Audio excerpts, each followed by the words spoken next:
I am 29, just got married, and here's what actually changed and what didn't. Hi everyone, hope you all are doing great. So मेरी मार्च में ही शादी हुई थी and it was a two states marriage. I am North Indian and my husband is South Indian.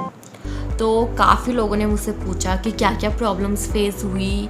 कुछ ऐसी situation थी जहाँ लगा कि अब ऐसा पॉसिबल नहीं हो पाएगा, तो ऑनेस्टली ऐसा कुछ नहीं हुआ.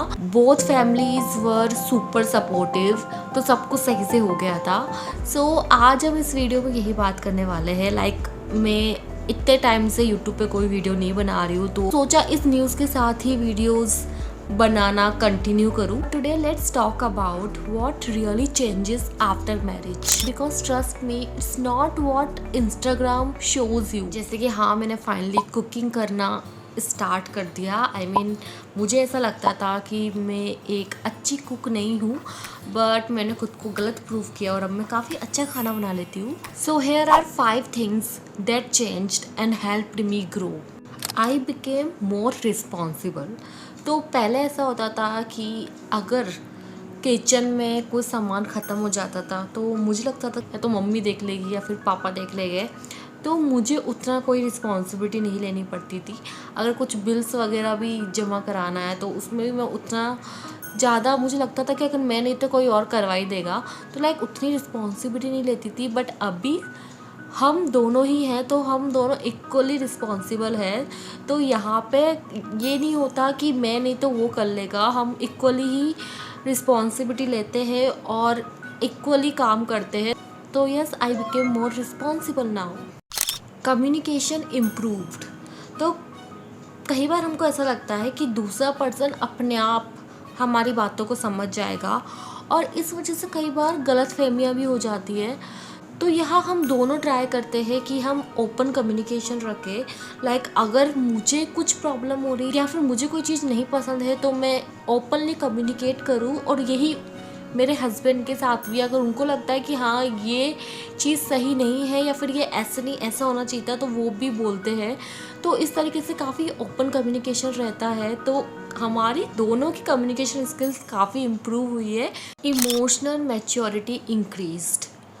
तो ऐसी भी एक सिचुएशन आई थी जहाँ मैं बहुत ही इंस्टेंटली रिएक्ट करने वाली थी, बट मैंने थोड़ा टाइम लिया और उस टाइम रिएक्ट करने की बजाय मैंने सोचा उस सिचुएशन में और फिर कामली रिस्पॉन्ड किया. और वो सिचुएशन जो आर्ग्यूमेंट में बदलने वाली थी, वो उसी टाइम सॉल्व हो गया और उतना ज़्यादा कुछ प्रॉब्लम भी नहीं आई. And that's when I saw the difference in myself. Emotional maturity भी इंक्रीज हुई है, और ये काफ़ी हद तक मेरे करियर के लिए भी, मेरे पर्सनल ग्रोथ के लिए भी काफ़ी अच्छी चीज़ है. क्योंकि इमोशनल मैच्योरिटी की वजह से हम काफ़ी सिचुएशन को अच्छे से हैंडल कर पाते हैं जो कि ख़राब हो सकती है. Better time management.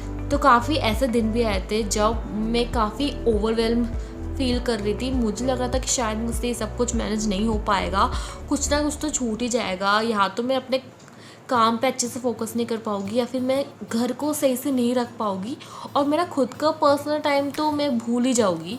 बट ऐसा कुछ नहीं हुआ. स्टार्टिंग में काफ़ी टाइम लगा, बट धीरे धीरे काफ़ी चीज़ें मैनेज होने लग गई, और मैंने फिगर आउट भी कर लिया कि कैसे इन सबको बैलेंस बना के रखना है. सो यस, इससे मेरी time management skill definitely improve हुई है. And now I feel more in control. We became as important as me. पहले ऐसा होता था कि सारे डिसीजंस मेरे अकॉर्डिंग ही होते थे, but now it's about us. Even small things like weekend plan, ये अच्छा लगता है कि अब आपको साथ में मिलके चीज़ें करनी है, अब आपको साथ एक दूसरे को इन्वॉल्व करना है चीज़ों में, और उस अकॉर्डिंग ही प्लानिंग करनी है. It feels nice to grow with someone. तो ये सब वो चीज़ें थी जो मैंने खुद में ऑब्जर्व करी. ये वो सब चीज़ें हैं जो मुझे एक बेटर पर्सन बनाती है. So here's what didn't change. I am still the same person at my core. My goals and ambitions are still mine. I still take time for myself. And I truly believe marriage should add to your life, not limit it. Marriage didn't change who I am, it just helped me to become a better person of myself. And I am still learning every day. तो अब आपको इस channel पे सिर्फ personal growth से related ही videos नहीं मिलेंगे, lifestyle, self care, cooking और भी बहुत कुछ कंटेंट आने वाला है. So let me know if you are interested to watch such content. अगर आप इस चैनल पे फर्स्ट टाइम आए हो दैट प्लीज़ इस चैनल को सब्सक्राइब कर लेना, और अगर आप ऑलरेडी सब्सक्राइब कर चुके हो तो थैंक यू सो मच. अब आपको इतना वेट नहीं करना पड़ेगा, जल्दी जल्दी वीडियोस आने वाले हैं. तो अब मिलते हैं नेक्स्ट वीडियो में. Till then